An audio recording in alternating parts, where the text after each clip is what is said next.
Good day, watchers. If you've spent any time watching YouTube recently, you'd think the only affordable Japanese chronograph worth buying is the Seiko Speedtimer. Don't get me wrong, I like the Speedtimer. It's a great watch and it deserves most of the praise it gets. But while everyone is busy talking about the Speedtimer, there are a few Japanese chronographs quietly sitting in the shadows, wondering why nobody invited them to the party.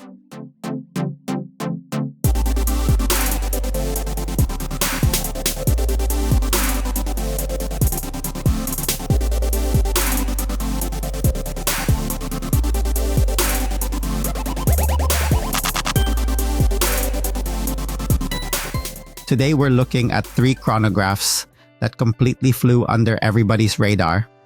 One comes from Citizen, one comes from Seiko, and one comes from Orient. They're affordable, they're interesting, they're from 3 of Japan's biggest watch brands, and if you're willing to do a little hunting on Japanese websites, Mercari, Yahoo Auctions, Rakuten, or some smaller online stores here in Japan, you can still find them for under $200, or at least very close to that magic budget watch territory. In a hobby where prices seem to rise every time you blink, that's becoming increasingly rare. And here's the dangerous part.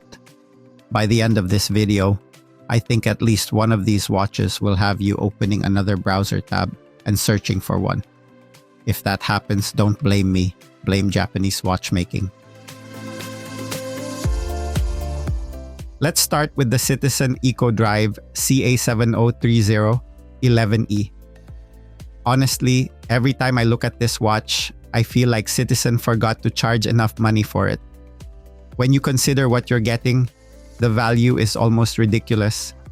You get Citizen's EcoDrive solar movement, sapphire crystal, 100 meters of water resistance, and a clean chronograph layout from one of the most reliable watch companies in the world. If another brand released this exact watch with a different logo on the dial, people would probably be calling it a hidden masterpiece. The first thing that grabbed me was the design. It has a very clean vintage racing chronograph aesthetic without looking like it's trying too hard. The contrasting dial elements create depth and visual interest, while the 2-register layout keeps everything balanced and easy to read. Some affordable chronographs try to impress you by cramming as much information onto the dial as possible. This Citizen takes the opposite approach. It knows exactly what it wants to be and doesn't need to shout about it. Size-wise, the Citizen comes in at around 41 millimeters, which I think is the sweet spot for a chronograph. It's large enough to have presence on the wrist, but not so large that it feels like you're carrying extra luggage through Narita Airport. On the wrist, it feels balanced, comfortable, and versatile enough to work in almost any situation. I also love how versatile this watch is.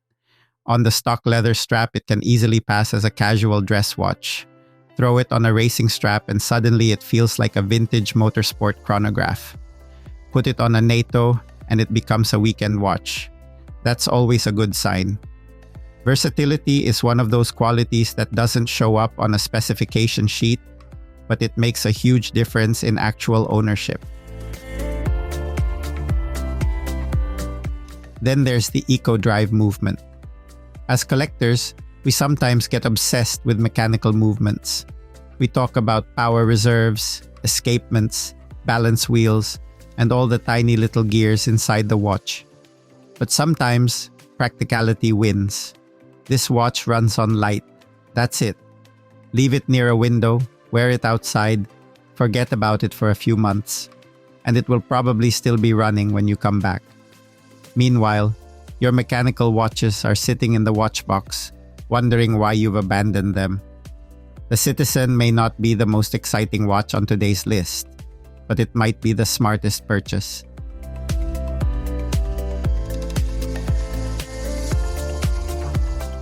Next up is the Seiko Nano Universe Collaboration Chronograph, or as some collectors affectionately call it, the Saitona.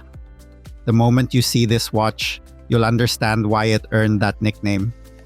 The dial layout, the contrasting sub-dials, the tachymeter scale, and the overall racing-inspired design all come together to create one of the coolest modern quartz chronographs Seiko has produced in recent years. What makes this watch special isn't just the design. It's the fact that it feels like a secret among collectors. This was a collaboration with Japanese fashion retailer Nano Universe, and for whatever reason, it never became a mainstream hit outside Japan. That means when you wear one, most people won't know what it is. But the people who do know what it is will immediately recognize it. Those are always the dangerous conversations. Somebody notices the watch and says, "Wait, is that the Nano Universe Seiko?" The next thing you know, you've spent 30 minutes talking about discontinued Seikos, Japanese domestic market releases, and explaining to your wife why another watch just arrived in the mail. One of the reasons I think this watch works so well is the size. Seiko kept it at around 39 millimeters, and honestly, I wish more brands would do this. In a world where chronographs seem to be getting larger every year, this one feels refreshingly wearable. It has that vintage-inspired sizing that makes it comfortable all day long while still looking substantial enough on the wrist. The quartz movement means excellent accuracy and zero drama. No winding, no setting, no worrying about power reserve. Just grab it and go. Sometimes watch collecting can become complicated enough. It's nice when a watch simply does its job without demanding your attention every other day. What I appreciate most is that this watch has character. So many modern watches feel like they're designed by committee. The Nano Universe feels like somebody actually had a vision. It feels unique without being weird. It feels special without being expensive. And most importantly, it feels like the kind of watch you'll enjoy owning for years.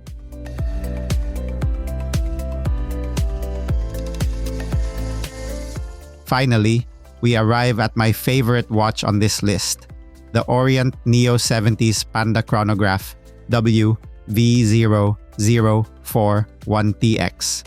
Now, I know some of you are surprised that I'm putting the Orient last. Usually, when somebody saves a watch for the end, it's because they're building suspense. Well, yes, but also because this one means something to me personally. Longtime viewers may not know this, but this Orient was one of the watches that helped start my collecting journey. Long before the Grand Seikos, before the Omegas, before the Zeniths, before many of the watches you've seen on this channel, there was this Orient. And despite all the watches that have come and gone over the years, this one remains. That's saying something. And every one of my friends who own this watch has already sold theirs. Every single one of them moved on to something else. Yet somehow, mine is still sitting in the watch box. Maybe it's nostalgia. Maybe it's because it reminds me where this hobby started. Or maybe it's because every time I think about selling it, I put it on my wrist and immediately change my mind. The design is fantastic. The white panda dial with the contrasting dark sub-dials immediately catches your eye. It has that classic motorsport look that never seems to go out of style.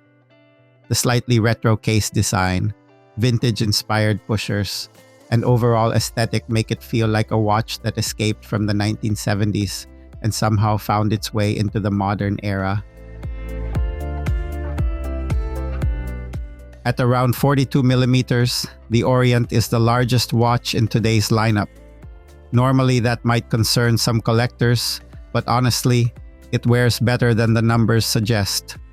The dial design, bezel proportions, and relatively short lugs help keep it comfortable on the wrist.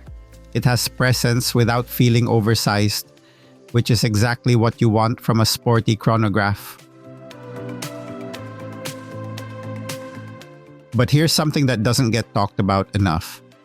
This watch is an absolute strap monster. And I don't use that term lightly. I think I've tried every strap imaginable on this watch over the years.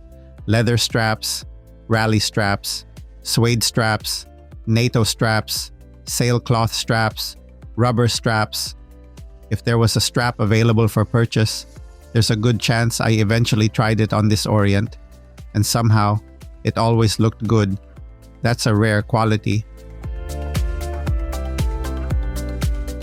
Some watches only work on bracelets, some only work on leather, some become awkward the moment you change the strap. Not this one.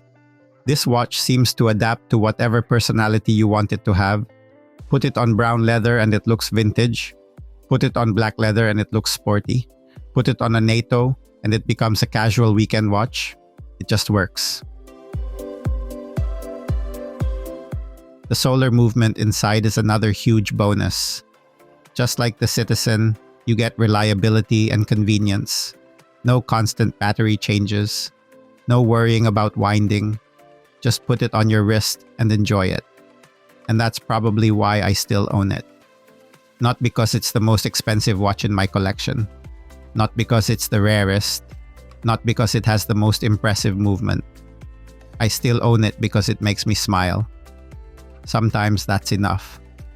Actually, most of the time, that's enough. So, if I had to choose between these three watches, which one would I buy? If I wanted the smartest everyday purchase, I'd choose the Citizen. It's practical, versatile, reliable, and offers ridiculous value for money. If I wanted the coolest collector's piece and the best conversation starter, I'd choose the Seiko Nano Universe. It's unique, interesting, and has just enough obscurity to make watch nerds smile. But if I could only keep one, it would probably be the Orient. Not because it's objectively better, because sometimes watches aren't about objective measurements. Sometimes they're about memories. Sometimes they're about where your journey started. And for me, this Orient represents exactly that. The biggest lesson from today's video is that not every great watch becomes famous. While everyone is focused on the latest releases and the newest hype pieces, there are still incredible watches quietly waiting to be discovered. These three chronographs prove that you don't need to spend a fortune to own something interesting, reliable, and genuinely enjoyable. So let me know in the comments, which one would you choose?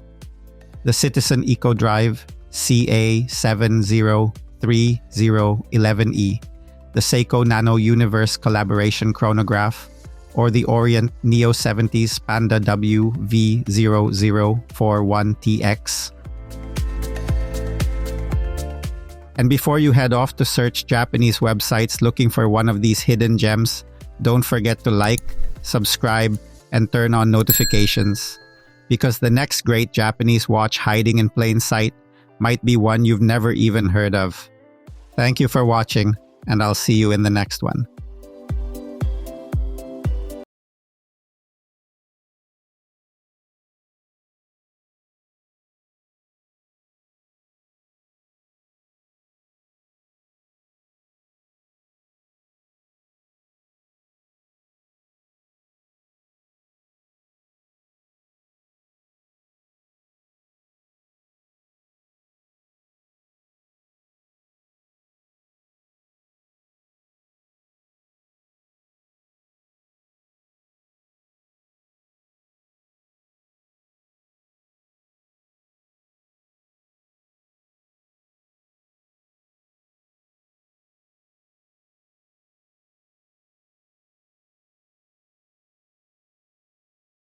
The Citizen Eco Drive CA703011E, the Seiko Nano Universe Collaboration Chronograph, or the Orient Neo 70s Panda W V0041TX. And before you head off to search Japanese websites looking for one of these hidden gems, don't forget to like, subscribe, and turn on notifications. because the next great Japanese watch hiding in plain sight might be one you've never even heard of. Thank you for watching, and I'll see you in the next one.